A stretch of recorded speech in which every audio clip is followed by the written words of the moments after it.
Hello, and welcome to my guide.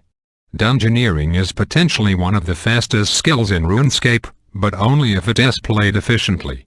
The reason why I made this guide is even though there are many existing Dungeoneering guides on YouTube, most of them only covered the very basic things such as prestige. Some of them even have wrong information that could mislead new players. And I am here to change this.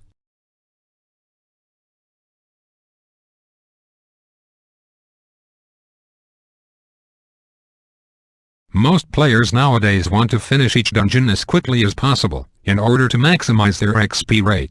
They know that they need to avoid fighting whenever it is possible and they attempt to use Gatestones. But that is not enough. To achieve maximum speed, you need to first understand the following concepts. Firstly, you need to understand the meaning of critical path. A simple definition of critical path is the shortest way to boss room, or rooms that must be opened in order to find boss. Anything that are not compulsory for finding boss room are bonus rooms. If you can find and rush the critical path, completing a dungeon can be really fast. There are several methods to find the critical path, which I will teach you later in this video.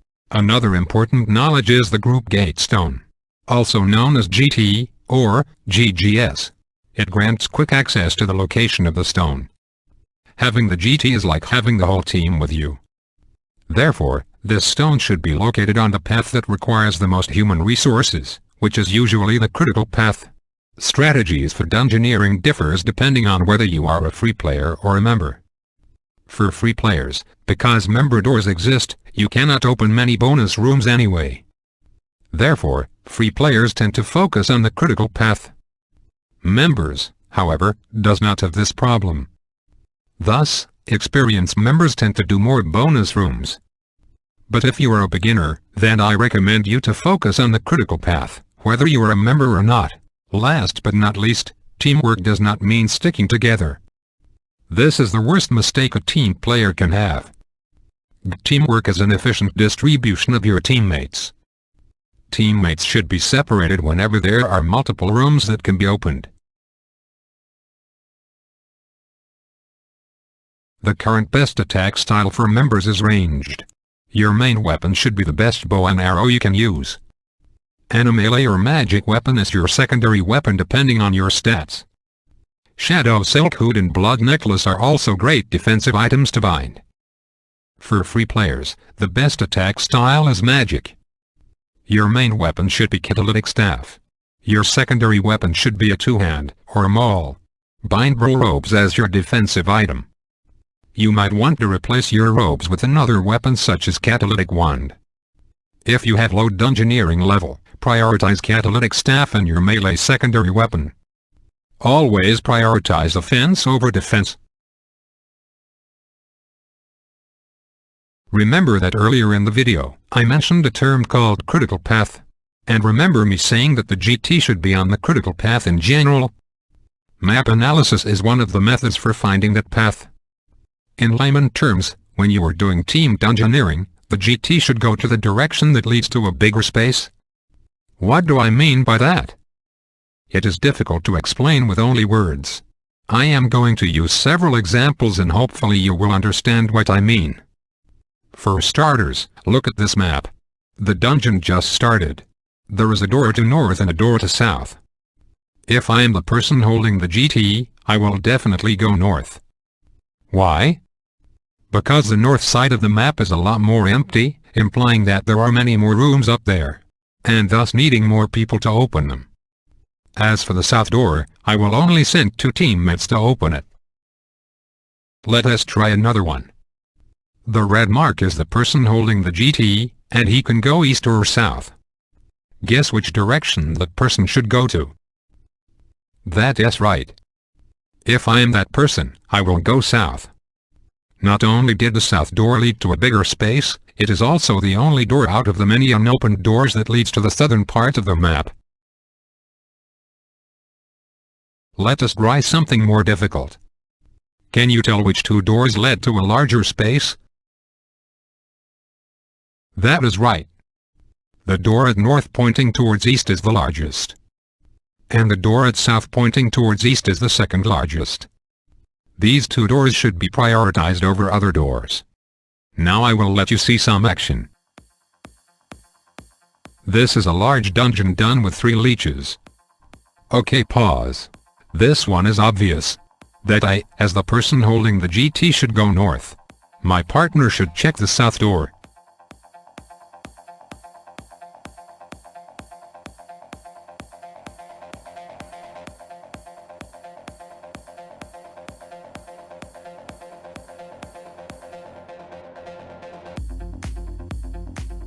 Pause.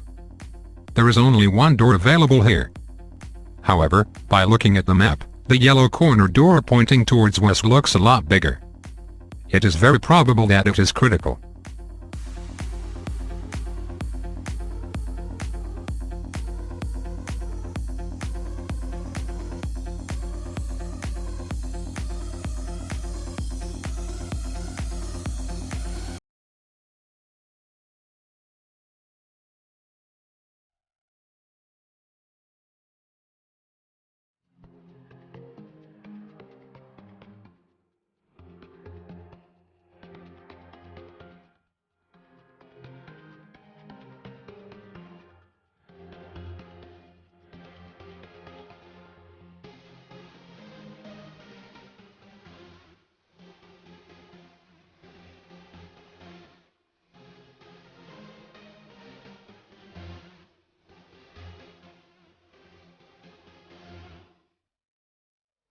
Unexpectedly, my path to south is blocked. Sometimes the map can be unexpected and even the best players can make mistakes. But as long as you and your partner react quick enough, it is not a big problem. And here, although the south path is available, I was reluctant to go south. Because I know the dungeon is nearly completed and I have a feeling that the orange pentagon door could be boss.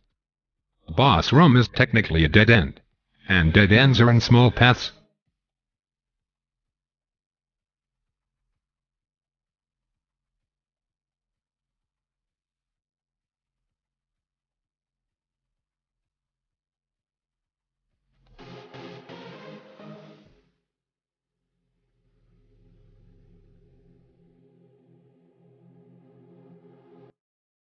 And now I will summarize this section.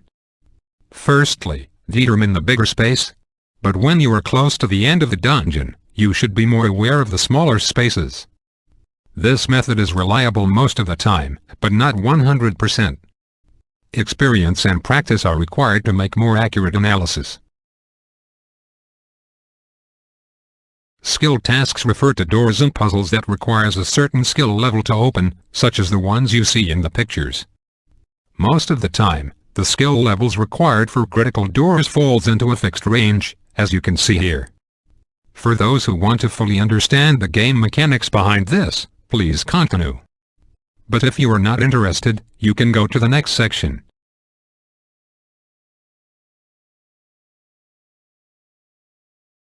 So how do I get those numbers? First of all, you need to understand the meaning and difficulty. Difficulty is expressed in a ratio. Let us call the number on the left variable P. P is just the total number of players in the team. And let us call the number on the right variable D. The ratio means that the dungeon is designed in a way that, even if I randomly pick D out of P number of people, and only have the D number of people do the dungeon, they will have the levels required to open all of the doors on the critical path. I said that, in general, critical skill tasks in free world requires level 40 to 49. But in this example, I chose a difficulty of 5 to 3. And I have 3 skillers in my team that has no combat stats. And as you can see here, I open a door with prayer, it gave me 15 XP. i.e., it requires prayer level 1. But this is in fact critical. Think about it. If the dungeon is designed in a way that only 3 people is needed, and there are 3 people on the team that has no combat stats, the combat-related doors must be scaled for them. And for this particular party setup, all the monsters are also very weak because of that. Now let us talk about a more common team setup, which is the 5 to 5 difficulty. It is the same idea. The dungeon is designed in a way that you can randomly pick 5 people out of 5 people. which is basically everyone. The critical skill tasks are therefore scaled to the highest level in the team. In Member World, if one of your teammates is maxed and you chose 5 to 5 difficulty, then all of the critical skill tasks will require at most level 99, and require at least level 90.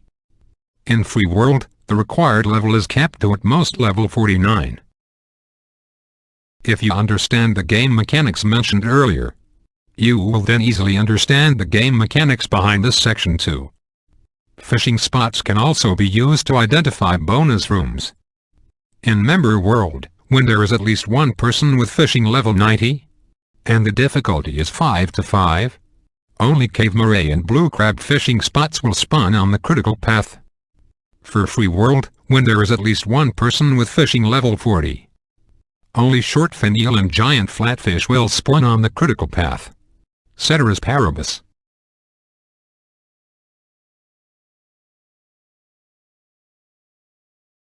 The method is quite straightforward but requires good memory.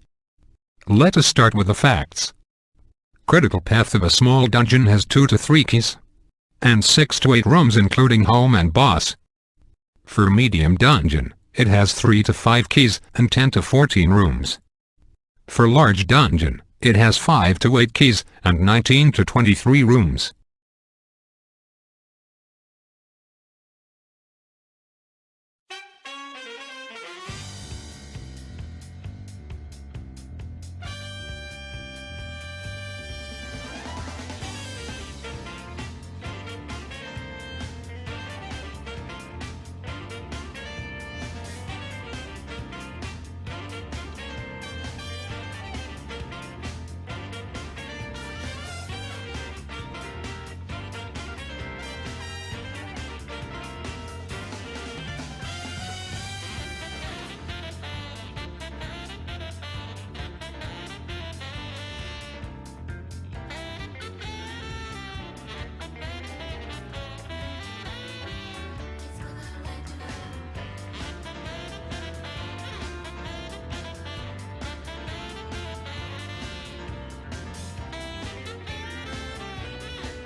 Upon the release of Dungeoneering tasks, some players are able to have 2 Gatestones after completing the elite tasks.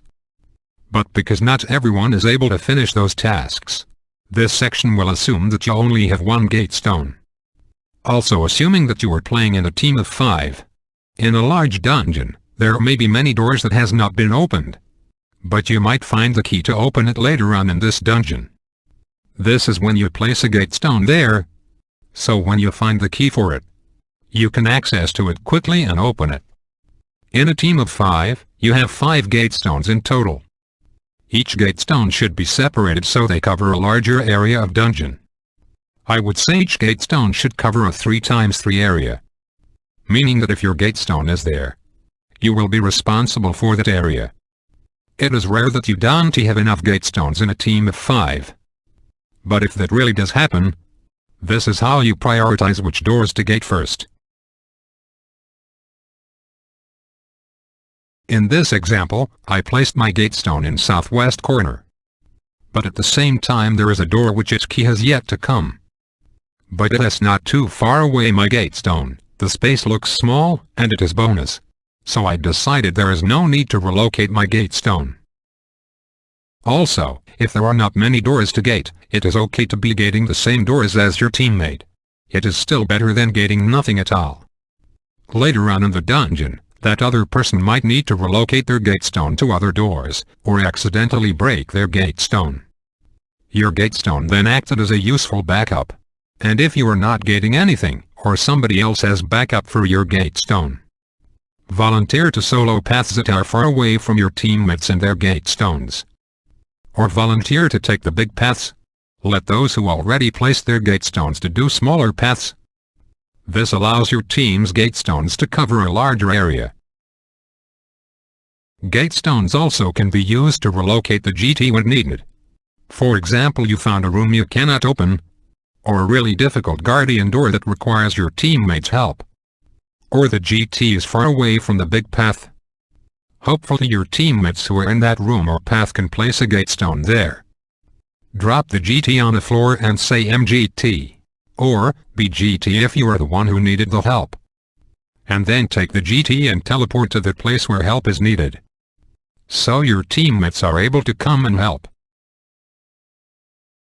And in this example, one of my teammates opened a guardian door and he needs help.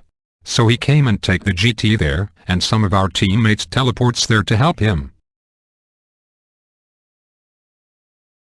We are now done with most of the important techniques you need to know for Dungeoneering. Here are some tips to make your Dungeoneering experience a little bit better. It is okay to kill dinos. Complexity 1 rushing is BS. Rushing a complexity 6 small dungeon is just as fast. You only need 4 people to complete a level room in 5 to 5 difficulty. Not all dungeons are equally easy or difficult. Some has more puzzles and guardian doors and some are easy. Luck is also important in Dungeoneering. Throw 2 hooks at the same time, and the bridge would be connected immediately. If you see pond skaters, immediately try to fish them even though you do not know which one has the key. If you are quick enough, you can usually fish 2 of them, giving you 50% chance to complete the puzzle without knowing which one has the key. If you spawn a ghost room and you see the ghosts are level 5, attack the odd one out that is level 2. And there are many more tricks in Dungeoneering I have yet to mention in this video. This time I have only shared the main ones. If you have any Dungeoneering related question or comments for this video, please share them since I might include them in my future videos.